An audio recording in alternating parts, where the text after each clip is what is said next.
Okay guys, welcome to Unit 3. This one is all about sectioning. So we're going to be going over all the subcategories of sectioning. Before we do that though, just a few additional views from the previous unit, some of the more kind of rare ones or important ones. So remember that our auxiliary view. Okay, this is more specific to angled parts or parts that have been bent when you're showing detail just on that angled part.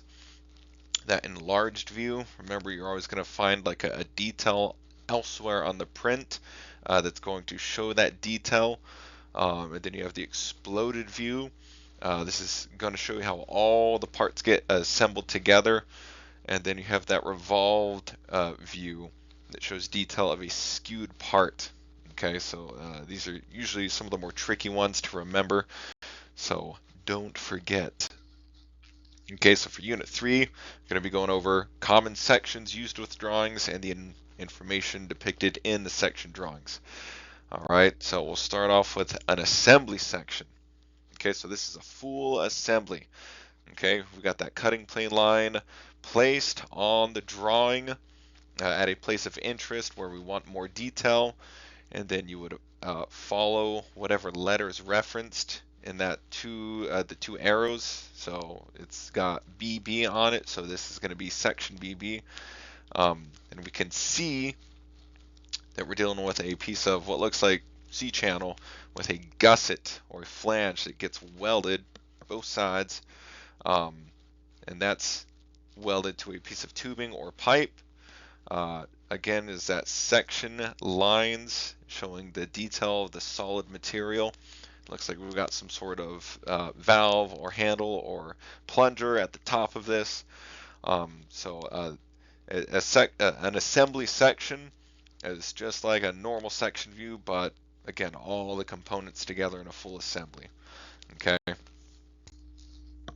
So broken out sections. So typically this is used for parts that have been cast or machined with internal features.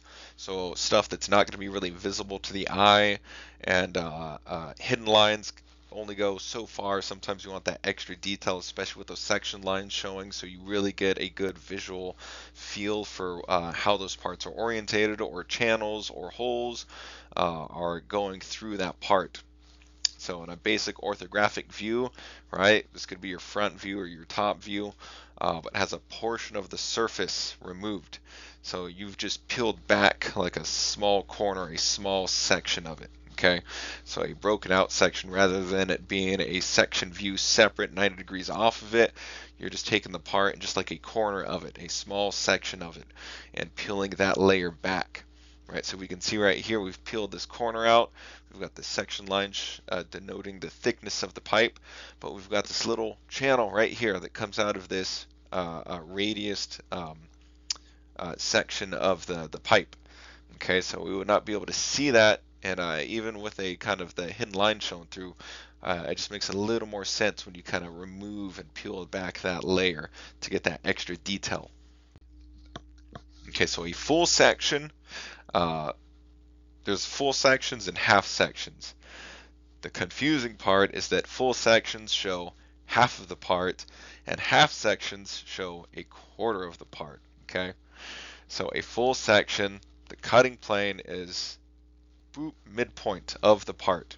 Okay, so it's always going to be halfway through that part. This is going to show half of the part with the internal features of that part being exposed, right?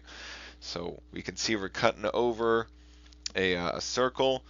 We rotate it 90 degrees for that half part or a full section, and that's going to give us the section lines. That's going to give us a visual representation of the depth of this part and that through hole. Okay, so, and again, referencing your section AA, boom, boom, AA, so we know that that's what we're seeing, as if that part was cut right down the center. Okay.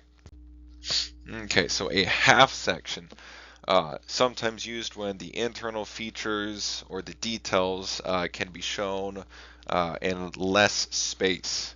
All right, so a cutting plane line with a corresponding section drawing similar to a full section. The difference is The half section drawing is half of a full section, so a quarter. The cutting plane line will be drawn with a 90-degree angle in the middle of the line, indicating an imaginary cut at a right angle. So you'll see this in the next slide. So this is what it looks like. Again, that 90-degree quadrant, and we just have a quarter of the part that we're seeing removed. Okay, so similar to the broken out full section, it's just now you're only seeing a quarter of the part. All right, so just keep that in mind. A full section, you see half the part, and a half section, you see a quarter of the part removed. Okay, we have offset sections. So you want to see the detail of the part with the slot and the hole with the countersink in there, but they're not in the same line, right? They're not both on the horizontal line. And typically when we have a section, we just draw a line right through the center. Okay, so if that's the case, you would use an offset section, right?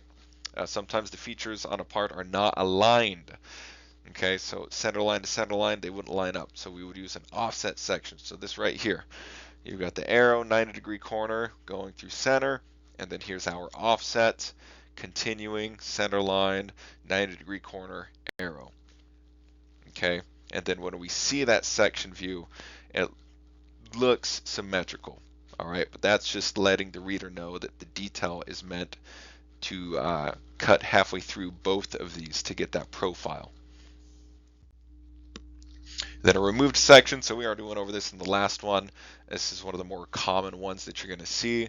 This just provides a drawing of a shape or cross section of a part with a unique or common shape. Again, looking at this, like it just almost looks like the top view of a T-joint or something.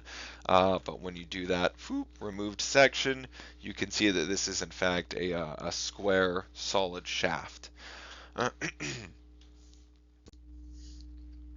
So you also have a revolved section. So the main difference here is instead of going 90 degrees off of the part, you're just using the space between the part with the break lines here, and that's where your section view is going to be. Okay, so still 90 degrees off, but between the parts as opposed to going down or off to the side. And then rib and web sections. So right here, this part, boom, that's a web or a rib, depending on who you ask. Okay, it's like a support gusset. All right, so a rib, web, gusset in section drawing will not have section lines drawn on it. Okay, no section lines. Even though that's cut in half, that's just to denote that that is a different piece of material, right? If this all had section lines, this would look like one solid piece, but it's not. So you leave the section lines out. That way you can tell that this is one piece, and then this flange, this gusset, this web is a separate piece. Okay, so that's it for Unit 3. We'll see you guys in Unit 4.